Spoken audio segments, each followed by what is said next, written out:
تخيلوا معايا كده لحظة واحدة بس من عدم التركيز ممكن تسبب حرق مؤلم، والدقايق اللي بعد الحرق ده التصرف الصح فيها ممكن يفرق بشكل كبير جدا. يفرق بين إنها تكون إصابة بسيطة وتعدي أو إنها توصل لمضاعفات خطيرة. في الشرح ده هنعرف بالظبط إيه هي الإسعافات الأولية اللي لازم كلنا، حرفياً كلنا، نكون عارفينها. طيب، لو حصل حرق فجأة، يا ترى بنعرف نتصرف صح؟ الحقيقة إن كتير مننا بيتردد أو يمكن بيتلخبط ومش بيبقى عارف يعمل إيه بالظبط. الهدف هنا إننا نلغي التردد ده خالص ونحط مكانه خطوات واضحة وبسيطة، خطوات ممكن فعلا تنقذ جلد أي حد من ضرر ممكن يفضل معاه العمر كله. وعشان نكون مستعدين تماماً، رحلتنا هتكون متقسمة ل5 أجزاء. الأول هنفهم أساس الحروق، وبعدين هنشوف درجاتها ال3 وإمتى نقول إن الحرق ده خطير، وبعدها خطوات الإسعافات الأولية، وفي الآخر خالص ملخص سريع يثبت المعلومة. تمام، يلا بينا ندخل في الموضوع على طول. عشان نقدر نحدد خطورة أي حرق لازم الأول نفهم هو بيصيب إيه بالظبط. يعني الجلد ده مش مجرد طبقة واحدة وخلاص، وفهمنا الطبقات دي هو اللي هيخلينا نعرف نصنف أي حرق ونعرف نتعامل معاه. بصوا، الجلد بتاعنا ده عبارة عن 3 طبقات فوق بعض. أول طبقة من فوق خالص هي البشرة، دي اللي بنشوفها. تحتها في طبقة تانية اسمها الأدمة، وأعمق طبقة خالص هي النسيج اللي تحت الجلد. الفكرة كلها بقى إن خطورة الحرق بتتقاس على حسب هو وصل لحد أنهي طبقة من ال3 دول. حلوة قوي. دلوقتي بما إننا فهمنا تركيب الجلد، المعلومة دي هتبقى زي العدسة المكبرة بتاعتنا. بيها هنقدر نشوف الفرق بين درجات الحروق ال3، ودي أهم خطوة عشان نعرف نتصرف صح. وهنا بقى الملخص المفيد. حرق الدرجة الأولى ده بيأثر على الطبقة السطحية بس، اللي هي البشرة، بيبقى لونه أحمر وبيوجع جدا. الدرجة التانية بيبقى أعمق شوية، بيوصل للطبقة اللي تحتها، والعلامة اللي متوهش هي الفقاقيع.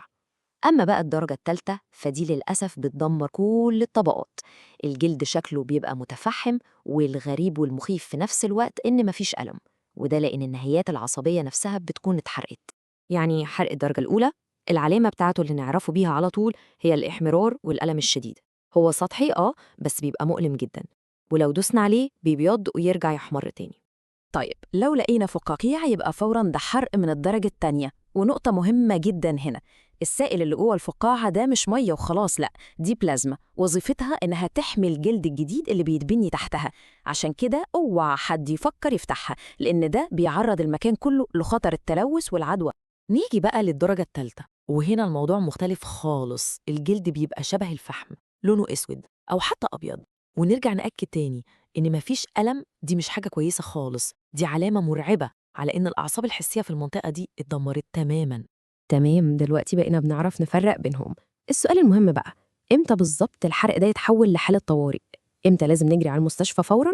لازم نكون عارفين الخط الفاصل ده كويس قوي. والإجابة في القائمة دي.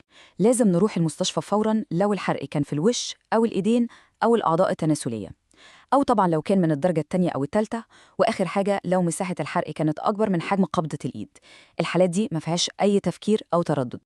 طيب، بعد ما عرفنا نحدد نوع الحرق ونعرف إذا كان خطير ولا لأ، خلينا نشوف إيه اللي نقدر نعمله في البيت للحروق البسيطة. الرقم ده من 10 ل 15 دقيقة يمكن أهم رقم نفتكره النهاردة.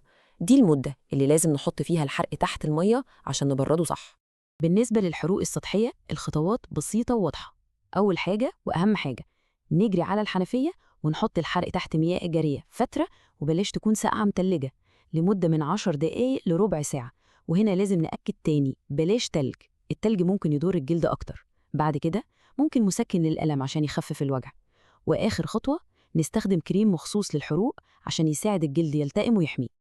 بس هنا في نقطة فاصلة مهمة جدا، أي حرق درجة تانية أو تالتة مفيش أي إجراءات في البيت، الخطوة الوحيدة هي المستشفى فوراً. ليه؟ لأن في المستشفى بيقدروا يعوضوا السوائل اللي الجسم بيفقدها عن طريق محاليل في الوريد، وده إجراء بينقذ حياة المصاب. يلا بينا نلخص كل اللي قلناه في كام نقطة سريعة عشان المعلومة هتثبت في دماغنا كلنا ونكون دايما مستعدين. يبقى نفتكر دايما، درجة أولى يعني إحمرار وألم، درجة تانية يعني فقاعية، درجة تالتة يعني شكل متفحم ومفيش ألم. بنجري على المستشفى لو الحرق درجة تانية أو تالتة، أو لو في الوش أو الإيدين، أو لو أكبر من قبضة الإيد. والإسعاف الأولي الوحيد اللي نعمله في البيت هو مياه جارية من 10 ل 15 دقيقة للحروق البسيطة وبس. في الآخر مهم نعرف إن المعلومات دي مش مجرد كلام بنسمعه خلاص، دي حرفياً أداة قوة بتحول أي حد فينا من إنه يكون مجرد شخص واقف قلقان لشخص عارف يتصرف صح ويقدم المساعدة اللي ممكن تفرق جدا. دايما بنقول إن المعرفة قوة، والنهاردة كلنا اكتسبنا القوة دي. فالسؤال اللي لازم نسأله نفسنا، هل إحنا مستعدين نستخدمها عشان نساعد فعلا وقت اللزوم؟